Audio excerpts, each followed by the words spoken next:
जो भी लोगों को कैंसर हुआ है, आज के हमारे खास मेहमान आपको इस बारे में बताएंगे कि कैंसर एक ऐसा इलाज नहीं है कि जिसको नहीं हो सकता है, उसका बिल्कुल ट्रीटमेंट है। अच्छा जी, ये आप लोग क्लिप्स देखिए और इसके अंदर देखिए कि किस तरीके से रेहान साहब ने लोगों का इलाज भी किया है और कैंसर का जो स्पेशली पेशेंट्स हैं वो साथ बैठे हुए हैं और वो क्या कह रहे हैं, आए देखिए। ये चीज है जिसे कहते हैं जर्मेनियम। ये हमारे पास तो कोयले की जो कोल माइंस होती हैं, कोयले की जो ज़खायर होते हैं, वहाँ से बहुत महदूद मकदार के अंदर ये जो है ना मिनरल्स की शक्ल में ये दस्तयाब होती है। इम्पोर्टेंट बात थी सीरियस जो आप लोगों को बताना जरूरी था, जैसे हमने कहा वो तमाम फैमिलीज इंतजार कर रही होंगी जिन फैमिलीज में कोई भी कैंसर का पेशेंट है। अब जो मौजू है बहुत अहम मौजू है, वो मेरी दिल और मेरी जिंदगी से बेहद करीब। आपको बताते हैं कि आज हमारा अपना जिसका आपने ट्रीटमेंट का जो है वो किया था और आपने हाइपरथर्मिया या ऑक्सीजन आपने जो इंट्रोड्यूस की थी उसके बाद से उसकी सेहत बेहतर हो रही है, कैसा लगता है इस वक्त? उसके लिए तो एक सबसे बड़ी विटनेस आप खुद भी हैं कि आप अपनी अम्मी के बारे में जो अल्हम्दुलिल्लाह अल्लाह ताला उनको लंबी जिंदगी अता फरमाए, तो आप खुद ही बता सकती हैं कि आपकी क्या फीलिंग्स होंगी इस वक्त मेरे लिए और आप क्या सोच रही होंगी। और आपको भी लाजिम बात है रिफ्यूजल्स मिले हैं और अभी हम जिस तरह से देख रहे हैं कि वो सुकून से सो रही हैं और अपनी ज़िंदगी गुजार रही हैं, इस तरह बस मैं खुश होता हूँ कि जो मेरा मकसद है यहाँ पे दुनिया में आने का वो कामयाब हो रहा है। और बड़ी ख्वाहिश है कि हम कोई एक बहुत बड़ा सेंटर बनाएं, अवेयरनेस सेंटर बनाएं। अच्छा, जहाँ पे हम लोगों को अवेयरनेस दे के इन चीज़ों की कि हम अपनी डाइट के जरिए जो है ना 90% कैंसर को रोक सकते हैं और ख़त्म भी कर सकते हैं। इंटेंशन सबसे पहले तो आपकी जो बेसिक है वो इंटेंशन है, उसके बाद आप हर तरह के ट्रीटमेंट और परहेज के लिए। जी सर, कैसे आप पहले बताइए। अस्सलाम वालेकुम। अच्छा सर, अपने पहले तो आपने थोड़ा सा इंट्रोडक्शन करा दीजिए, आपका नाम क्या है, कहाँ से ताल्लुक़ है और आप इस टाइम पे आप हम लंदन के अंदर मौजूद है और ये हमारी खुशकिस्मती है कि आपसे हमारी मुलाकात भी हो गई। और मेन पर्पस जो आज का हमारा जो होगा वो यही होगा कि हम लोगों तक ये बात पहुंचाएं कि नाउज़ुबिल्लाह कुफ्र है, अल्लाह ताला ने हर चीज़ के अंदर शफा रखी हुई है। हो सकता है अल्लाह ताला ने आपके हाथ में भी जो शफात रखी होंगी उससे लोग सही हो जाए। तो सर ज़रा से कोई अपना इंट्रोडक्शन दे दीजिए। देखिए, मेरा नाम रेहानुल हक है और मैं कैंसर पे रिसर्च कर रहा हूँ तकरीबन 2009 से 12-13 साल से या इससे भी ज़्यादा। ठीक है, मेरा ताल्लुक़ कराची पाकिस्तान से है और तकरीबन 12-13 सालों में 1 लाख से ज़्यादा लोगों को मैं अटेंड कर चुका हूँ, अवेयरनेस दे चुका हूँ और ट्रीटमेंट भी दे चुका हूँ, सिर्फ पाकिस्तान में नहीं पूरी दुनिया में। और फिर इस चीज़ को जब थोड़ी सी पजीराई मिलने लगी तो कुछ पाकिस्तान के टीवी चैनल्स हैं जैसे जियो टीवी है एंड 92 न्यूज़ है जी जी, और उसके अलावा अब तक टीवी है, तो उससे भी मैंने बहुत से प्रोग्राम किए।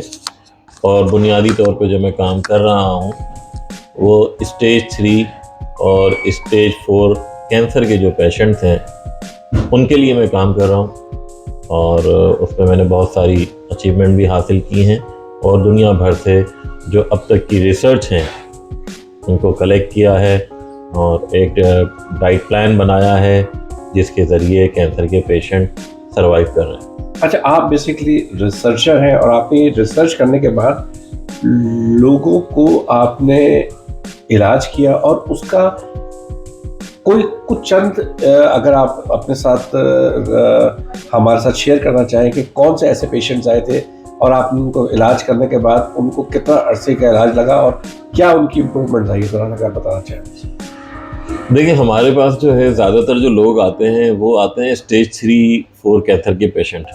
और वैसे तो बहुत सारे हैं। और किस चीज़ के अंदर कैंसर होता है? देखिए, ज़्यादातर जो लोग आते हैं वो ब्रेस्ट कैंसर के आते हैं, लीवर के आते हैं, प्रोस्टेट के आते हैं, ब्रेन के आते हैं, ब्लड कैंसर के आते हैं, मुख्तलिफ तमाम ही टाइप के आते हैं। लेकिन इस तरह हमने यूके के अंदर भी लोगों को सर्व किया है और लोग यूके के अंदर भी सर्वाइवर मौजूद हैं। ठीक है, इसमें बर्मिंघम में भी हैं, लंदन के अंदर भी हैं। अच्छा, हम कर क्या रहे हैं कि हमने पूरी दुनिया की रिसर्च इकट्ठी की है। अब मिसाल के तौर पे जो कैंसर होता है, हम अवेयरनेस देना चाहते हैं लोगों को, कैंसर को रोका जा सकता है। ये सब चीज़ें मैं आप लोगों को समझाना चाहता हूँ कि कैंसर को 50-60% जो है ना वो आप डाइट के जरिए उसकी स्प्रेडनेस को रोक सकते हैं। लोगों को पता नहीं है और हम वही अवेयरनेस दे रहे हैं लोगों को कि भाई अगर आप अच्छी डाइट इस्तेमाल करेंगे तो आप सरवाइव कर सकते हैं।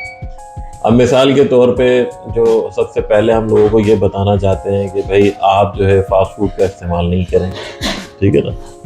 जैसे वाइट चीनी है, रिफाइंड आटा है, रिफाइंड नमक है, डब्बे के मसाले हैं, डब्बे के जूसेस हैं, कोल्ड ड्रिंक है, इस तरह की चीज़ें इस्तेमाल नहीं करें क्योंकि इसमें जो प्रिजर्वेटिव केमिकल हमारी बॉडी के अंदर जा रहा है उससे हमारा इम्यून सिस्टम नीचे की तरफ चला जाता है और हमारे ब्लड में ऑक्सीजन कम होनी शुरू हो जाती है और फिर कैंसर सेल जो होता है बॉडी में मौजूद होता है और वो एक्टिव हो जाता है, ठीक है ना। तो हम सबसे पहले इसके बारे में हमने एक डाइट प्लान बनाया हुआ है। कार्बोहाइड्रेट बिल्कुल ख़त्म कर देते हैं, जिसमें हम बॉडी को अल्कलाइन करते हैं और उसके साथ साथ मैंने दुनिया की बहुत सारी जो रिसर्च थी जो आज तक कंप्लीट नहीं हुई हैं, जिसके रिसर्चर जो इस दुनिया से जा चुके हैं अपनी ज़िंदगी को वो नहीं कर सकते, तो हमने अपनी कोई प्रोडक्ट नहीं बनाई लेकिन हमने पूरी दुनिया की रिसर्च इकट्ठी की है, जिसमें एक प्रोडक्ट ऑफ द सेंचुरी है जिसे ईटिंग ऑक्सीजन कहा जाता है, जिसमें पूरी दुनिया की एंटीऑक्सीडेंट चीज़ों को जो है ना यकजा करके ईटिंग ऑक्सीजन बनाई है जापान में। अच्छा, जी हाँ, वो हमने लेके आए हैं और वो लोगों को दे रहे हैं, तो पूरी दुनिया में दे रहे हैं। उसके अलावा जर्मेनियम, आसाई जर्मेनियम, ख़ास किस्म की जर्मेनियम होती है जो कोयले की कान के अंदर से मिनरलाइजेशन एक्सट्रैक्ट करके वो बनाई जाती है, वो हम लोगों को दे रहे हैं। उसके साथ साथ कुछ ऐसा डाइट प्लान होता है जो हम देते हैं, जैसे ताज़े फल, फ्रूट, सब्जियां, fresh juices, avocado, kiwi, broccoli, cherry, यानी कि हम लोगों को ये बताते हैं कि भाई आप अपने विटामिन डी का लेवल ऊपर लेके आएँ, आप अपना इम्यून सिस्टम बूस्टअप करें और कार्बोहाइड्रेट बिल्कुल ख़त्म कर दें क्योंकि कैंसर जो है वो लगने वाली बीमारी नहीं है। अच्छा, मौरूसी बीमारी भी नहीं है और दूसरी बात यह है कि ऐसा भी नहीं है कि जैसे कि लोग कहते हैं कि वही हमारे ख़ानदान में किसी को खा रहा हो, तो ऐसा नहीं है।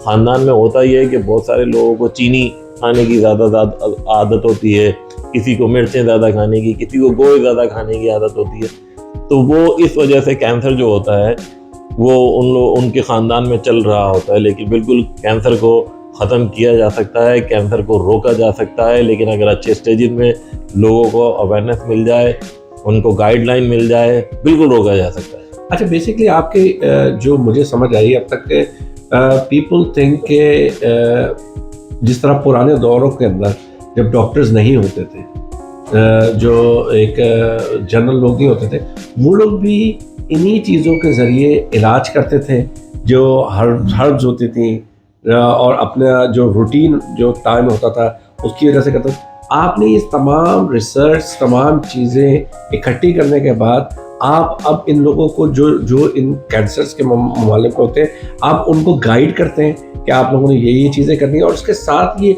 ऑक्सीजन जो आपने अभी जापानीज़ के बारे में बताया कि ये ऑक्सीजन के ज़रिए भी इलाज करते हैं, एक is a unique kind of stuff. But आप क्या समझते हैं कि मेडिकल साइंस के अंदर इसको क्या इजाज़त दी जाती है कि ये चीज़ें करने की? यानी फॉर एग्जांपल लीजिए, अगर हम यूके यूरोप में रहते हैं, अगर कोई इंसान ये आपके साथ ये अगर कोई सीरियस हालत में है और वो करना चाहता है, तो आर दे अलाउड, ये मेडिकल साइंस उनको इजाज़त देती है या डॉक्टर इजाज़त देंगे कि हाँ आप ये कर सकते हैं कि इसके साइड इफ़ेक्ट्स वगैरह कहीं उनको और ख़राब ना कर दें? जी, बहुत अच्छा सवाल है आपका। बहुत सारे लोग मुझसे ये चीज़ पूछते हैं। देखिए, बुनियादी तौर पे अभी तक पूरी दुनिया में कोई ऐसी मेडिसिन इजाद नहीं हुई है जो पर्टिकुलर कैंसर सेल को जाके किल कर दे, ठीक है। तो हमारा जो ट्रीटमेंट प्लान होता है वो बेसिकली डाइट प्लान होता है, बेहतरीन डाइट प्लान। अच्छा, ठीक है ना। उसमें यह नहीं है कि हम डॉक्टरी ट्रीटमेंट के लिए मना कर देते हैं। मसला तो ये है कि इस वक्त दुनिया के अंदर ट्रीटमेंट तो हो रहे हैं लेकिन सर्वाइवल रेशो नहीं है, लोग सर्वाइव नहीं कर रहे। दूसरी बात ये है कि रिकरेंस हो जाता है लोगों को, सही है ना। अब रिकरेंस क्यों हो जाता है? अगर किसी का ट्यूमर आप कट भी कर देते हैं उसके बावजूद उसको रिकरेंस हो रहा है, तो इसका मतलब क्या है कि जो फैक्ट्री है आपके बॉडी के अंदर जो कैंसर सेल प्रोवाइड कर रही है आपकी जिस्म को, उसको रोकना पड़ेगा। बुनियादी तौर पे हम कैंसर सेल की ग्रोथ को रोकने की कोशिश कर रहे हैं। जब ग्रोथ को हम रोक लेंगे तो फिर स्प्रेडनेस नहीं होगी, ट्यूमर क्रिएट नहीं होगा। दूसरी बात यह है, आपने पूछा कि मेडिकल साइंस देखिए ईटिंग ऑक्सीजन जो है वो एंटीऑक्सीडेंट चीज़ों का मुरक्कब है, ठीक है। तो एंटीऑक्सीडेंट चीज़ों से मुराद ये है कि उसमें बादाम भी मिला हुआ है, एवोकाडो भी मिला हुआ है, बहुत सारी चीज़ें जो भी एंटीऑक्सीडेंट उनका मुरक्कब है, वो 100% नेचुरल होती हैं।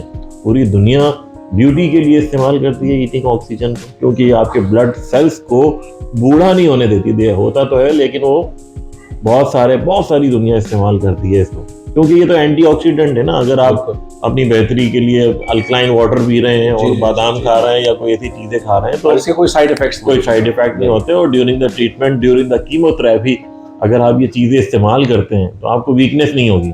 अच्छा, आपके सेशन जो है वो अच्छे चलेंगे, और जब सेशन अच्छे चलेंगे और आपकी बॉडी सर्वाइव करेगी, ठीक है ना, तो फिर आपका ट्रीटमेंट कामयाबी की तरफ जाएगा। लेकिन बिल्कुल ये जहन में रखें कि हमारा कोई ये इख्तलाफ नहीं है कि हम लोगों को ये नहीं बोल रहे कि आप ट्रीटमेंट नहीं कराएं, डॉक्टर का ट्रीटमेंट नहीं कराएं। डॉक्टर का ट्रीटमेंट जहाँ तक मुमकिन है वहाँ तक हम ज़रूर कराते हैं, और उसके साथ साथ इन चीज़ों को लेके चलते हैं जिससे वो ट्रीटमेंट जो होता है उनका उसमें भी उसको सक्सेस मिलती है, और उसके साथ साथ उनका जो इम्यून सिस्टम होता है वो बेहतर रहता है, तो रिकरेंस नहीं होती दोबारा। बिल्कुल। पर मुझे जहाँ तक समझ आई है कि एक तरीके से आप लीकेज को रोकने की ये पहले कोशिश करते हैं कि ये जो बढ़े नहीं, स्प्रेड जो होता है वो आपका इलाज से वो स्प्रेड को रोकते हैं आप पहले, और उसके बाद उसको उसकी चीज़ें देखते हैं कि उसको किस तरीके से आगे बढ़ा सकते हैं। एक छोटा सा सवाल ये भी बनता है कि अगर आप ये जो इलाज कर रहे होते हैं इसकी ड्यूरेशन हर किसी की अलग अलग होती है, या आपका एक फिक्स पैटर्न है कि आप 3 महीने, 4 महीने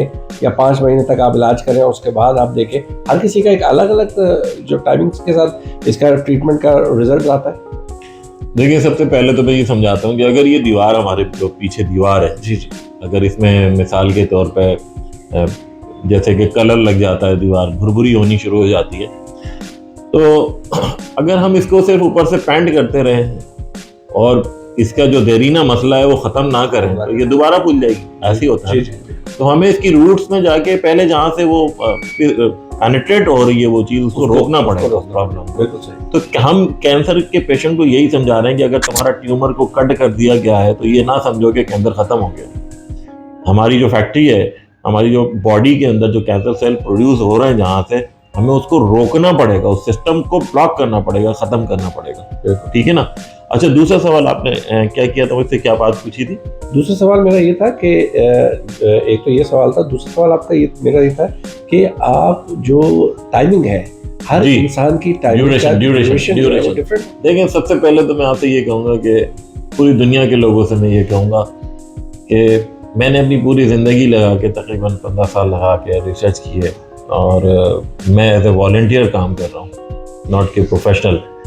और मैंने कहीं अपना वो नहीं खोला, लेकिन इन फ्यूचर मैं अवेयरनेस सेंटर पूरी दुनिया में बनाना चाहता हूँ, वो लोगों को जान बचाना चाहता हूँ एज ए वॉलंटियर। मेरा प्रोफेशन नहीं है, मैं आज भी यहाँ पर अपने बिजनेस विजिट पे आया हूँ, जैसे कि मैंने आपको बताया था, ठीक है। और ड्यूरेशन का जो आपने पूछा है, तो मेरी सब लोगों से गुजारिश ये है कि किसी को भी कैंसर हो जाए वो सबसे पहले मेरे से रब्ता करें, मुझसे डाइट प्लान लें और अच्छे स्टेजेस में रब्ता करें, नॉट के बहुत ही जल्द वर्स्ट कंडीशन हो जाती है तो वहाँ से रिकवरी बहुत मुश्किल होती है। जब हमें दरमियान में कोई बंदा मिल जाता है तो वो सर्वाइव कर जाता है। अच्छा, डिपेंड करता है कि 6 महीने, 8 महीने, साल, उसका ट्रीटमेंट तो चलता ही था, तकरीबन चलता है, 2 साल भी चलता है, बहुत सारे लोगों का ट्रीटमेंट चलता है। लेकिन उसके बाद जब पेशेंट ठीक हो जाते हैं तो कैंसर को रोकने का और रिकरेंस से बचने का सिर्फ एक तरीका है कि आप अपनी डाइट को हमेशा बेहतर रखें, तो आपको रिकरेंस नहीं होगी, यानी कि दोबारा कैंसर नहीं होगा हमेशा, सारी जिंदगी। अच्छा जी हाँ।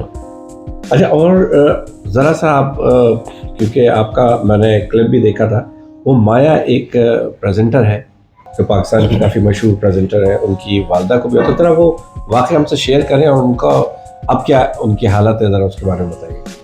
जी अल्हम्दुलिल्लाह उनकी वालदा बिल्कुल ठीक है और शायद दूसरा या तीसरा साल है और ठीक है अल्हम्दुलिल्लाह। और लेकिन मैंने किसी चैनल में मुंसलिक है माया जी 92 न्यूज़ का एक चैनल था, उसके अंदर मेरी माया से मुलाकात हुई थी और मैंने बहुत सारे पाकिस्तान की एजेंसीज़ को, पाकिस्तान के डॉक्टर्स को, पाकिस्तान के प्रोफेशनल्स को, पाकिस्तान के टीवी एक्टर्स को, बहुत सारे लोगों को मैंने सर्व किया, क्योंकि बहुत सारे लोगों का नाम भी नहीं ले सकता मैं। लेकिन बहुत सारे लोगों को सर्व किया है मैंने और कर रहा हूँ, जिसमें बड़े फेमस लोग मौजूद हैं। अगर 2-4 के अगर नाम लेना चाहें जो अगर वो खुद चाहते हो, तो ये हमने सिर्फ बताने का मकसद ये है कि दिस इज, अगर वो चेक करना चाहे, इवन जो माया की बात कर रहे हैं तो हम उसमें तस्वीर भी डाल देंगे ताकि लोगों को पता लगे कि ये सब चीज़ें देखिए माया की तो वालदा को थोड़ा सा प्रॉब्लम था, उनको था क्या बेसिकली, ब्रेस्ट कैंसर था स्टेज 4 का। तो अल्हम्दुलिल्लाह वो सरवाइव कर गई। डॉक्टर तो रिफ्यूज़ कर रहे थे लेकिन उनकी एज भी काफ़ी ज़्यादा थी और पेन बहुत थे। तो हमने एक हाइपरथर्मिया थेरेपी भी होती है हमारे पास, दुनिया की यूनिक मशीन होती है जो ट्यूमर्स को रिड्यूस करती है, ट्यूमर्स को डेड करती है थेरेपी के जरिए। उसके अलावा पेन किसी दिन का होता था, तो वो अल्हम्दुलिल्लाह अभी तक बेहतरीन चल रही और मुझे उम्मीद है कि आगे भी इंशाल्लाह चलेंगी। लेकिन उनके प्रोग्राम में उन्होंने मुझे बुलाया था, तो मैं उनके प्रोग्राम के अंदर एक साहब और थे जो जिनका बेटा कनाडा से आया था, तो वो स्टेज 4 के पेशेंट थे और शायद आप प्रोग्राम भी उनको आपने ज्वाइन कर सकते हैं उसके अंदर। तो वो जो थे वो स्टेज 4 के पेशेंट थे लंग्स के, तो उनका स्प्रेड कर चुका था उसके अंदर, लीवर वगैरह में भी जा चुका था और डॉक्टर ने ये कहा था कि आप कीमोथेरेपी वगैरह मुमकिन नहीं है आपकी, और 3 महीने का टाइम दिया था उनको। तो अल्हम्दुलिल्लाह हमने उनको प्रोटोकॉल दिया और तकरीबन 1 साल तक उन्होंने फुल्ली वो प्रोटोकॉल हासिल किया और इस्तेमाल करते रहे। वो सरवाइव कर गए हैं, पाकिस्तान में गुलिस्तान जौहर में मौजूद हैं, कोई मिलना चाहे। इंशाअल्लाह हम एक काम करेंगे कि हम कभी लाइव प्रोग्राम करेंगे और आपके जितने पेशेंट जो आना चाहते हैं हम उनको लाइव लेंगे और उनसे भी बात करेंगे। इन दी एंड हमारा जो आज का प्रोग्राम का मकसद ये था कि आप यूके आए हुए हैं, यूके यूरोप में और अमेरिका में जो लोग भी अगर इनके साथ ये मामला हुए हुए हैं और वो आपसे रब्ता कायम करना चाहेंगे तो हम अपना नंबर भी दे देंगे और उसके बाद हम डॉक्टर साहब से, डॉक्टर तो मैं नहीं कहूँगा आपको क्योंकि आपने रिसर्चर बताया अपना, तो हम आपको एक अगर कहा जाए कि खिदमत खल्क, अल्लाह की मखलूक के लिए कोई खड़ा होने वाला शख्स वो खिदमत खल्क के अंदर ही काम आता है। हम इनका नंबर भी देंगे आपको और आप इनसे बात भी कर सकते हैं अपने, अगर कोई आपका कुछ सीरियस कोई रिश्तेदार या कोई और लोग जो कैंसर में मुब्तला है स्पेशली, वो इनसे बात भी कर सकते हैं।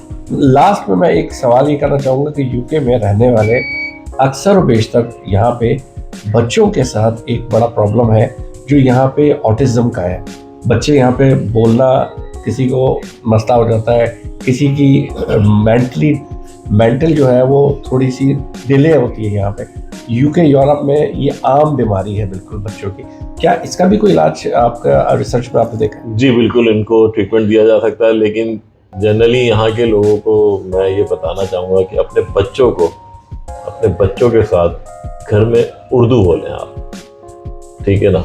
सबसे बड़ा यहाँ फैमिलीज़ के साथ प्रॉब्लम ये होता है कि वो बच्चे जब स्कूल में आते हैं फिर यहाँ आते हैं तो वो इंग्लिश बोल लें और उसके बाद थोड़े से ये प्रॉब्लम भी देखने में आ रहा है। तो सबसे ज़्यादा उर्दू में कम्युनिकेट करें और कुरान की तालीम ज़रूर उन बच्चों को अपने घर में दें, उनके साथ पढ़ें तो बच्चे बेहतर कंडीशन में रहेंगे। अच्छा, जो बुनियादी चीज़ आप बता रहे हैं जी ऑटिज़म के बारे में, अच्छा वो हो ये रहा है कि वो जो बच्चे यहाँ पर होते हैं धूप का भी मसला है क्योंकि धूप की कमी है, ठीक है ना। दूसरी बात ये है कि आप अपने घर में फास्ट फूड का इस्तेमाल नहीं करें। यंगर एज के अंदर वो बच्चा जो है वो इतने पापड़ चिप्स कोल्ड ड्रिंक खाता है कि उसके अंदर हार्मोनल इम्बैलेंसिंग आ जाती है, ठीक है। तीसरी बात ये है कि स्पोर्ट्स से ज़रूर ताल्लुक़ होना चाहिए आपके बच्चे का, अच्छा, ताकि वो भागे दौड़े और उसके ब्रेन के अंदर ऑक्सीजन इनकी जो बुनियादी तौर पर यहाँ पे ब्लड कैंसर के पेशेंट भी बहुत मिल रहे हैं मुझे, यूरोप के अंदर, इंग्लैंड के अंदर, अमेरिका के अंदर। बच्चे जो है वो वालिदैन को इतना पता ही नहीं है कि बच्चे खा क्या रहे हैं, तो कोल्ड ड्रिंक तो वो इस तरह से पी रहे हैं जितने बेहतर है। तो ये आप समझते हैं कि ऑक्सीजन की दिमाग में कमी की वजह से भी ये बीमारी बहुत आम? बिल्कुल, दिमाग में ऑक्सीजन, अगर आपके ब्रेन के अंदर ऑक्सीजन कम हो जाएगी तो आपको बहुत सारे प्रॉब्लम हो जाएंगे। तो इसका इलाज एज ए ऑक्सीजन ईटिंग के जरिए हो सकता है? ईटिंग ऑक्सीजन बच्चों को दे सकते हैं, जो 6-7 साल से बड़े बच्चे हैं उनको आप ईटिंग ऑक्सीजन दे सकते हैं। उसके साथ कुछ और डाइट प्लान भी मैं बता सकता हूँ, उसके अलावा कुछ एक्सरसाइजेज वगैरह भी बता सकता हूँ, उसके साथ पेशेंट जो है वो रिकवर कर सकते हैं। उम्मीद करता हूँ आप लोगों को आज का प्रोग्राम पसंद आया होगा। और हम सर आपका पूरा नाम से या हम किस नाम से आपको पुकारें? अच्छा देखिए, मेरा नाम रेहानुल हक है, दोबारा बताता हूँ, लेकिन जो जो मीडिया में मुझे कहा जाता है, जो लोगों ने मुझसे मुतासिर होकर कहना शुरू किया, मिस्टर सोरसूप। सोरसूप एक फ्रूट होता है जो आपने देखा होगा, जिसको इंग्लैंड के अंदर गुयाबानो कहा जाता है, अमेरिका के अंदर ग्रेवियोला कहा जाता है। उससे रिलेटेड भी एक मेरा शाइस्ता लोधी साहिबा के साथ एक प्रोग्राम था, तो वो प्रोग्राम भी मैं जियो टीवी का आपको दे दूंगा, तो वो आप शेयर कर सकते हैं लोगों के साथ। शगुफ्ता एजाज साहिबा की जो वालदा हैं, उनको भी अल्हम्दुलिल्लाह मैंने ट्रीटमेंट दिया है, और बहुत सारे ऐसे लोग हैं जो मुझसे मुंसलिक रहे हैं। लेकिन ये है कि बहुत सारे जो है लोग जो है वो मैंने उनको, जैसे कुलसुम नवाज साहिबा थी, नवाज शरीफ साहब की जो वाइफ थी, तो उनके साथ भी मैं पाकिस्तान में लगा हुआ था, लेकिन जब तक वो पाकिस्तान में मौजूद थी उनको मैंने वो ट्रीटमेंट दिया। इसके अलावा हमीद गुल साहब की जो वाइफ थी, उनको कैंसर हो गया था, लेकिन ये है कि वो, क्योंकि उसके थोड़े अरसे बाद ही हमीद गुल साहब की डेथ हो गई, तो बहरहाल मुझे अभी नहीं पता उनकी वाइफ की क्या पोजीशन है, लेकिन बहुत सारे पूरी यानी कि पाकिस्तान के बहुत सारे नामवर लोग मुंसलिक रहे हैं, मुंसलिक हैं, और अल्हम्दुलिल्लाह फेज़याब हो रहे हैं। और मेरा मेन मकसद यही है कि मैं ज़्यादा से ज़्यादा इंफॉर्मेशन लोगों को पहुँचाऊँ ताकि कैंसर को रोका जा सके। सिर्फ़ और सिर्फ ट्रीटमेंट से कैंसर के पेशेंट पूरी दुनिया में सर्वाइव नहीं कर रहे हैं, और मैंने काफ़ी एक्सपीरियंस हासिल कर लिया है इस बारे में। और मेरा जो प्लान है वो यही है कि हम जगह जगह पूरी दुनिया में, पाकिस्तान में कैंसर अवेयरनेस सेंटर बनाएं।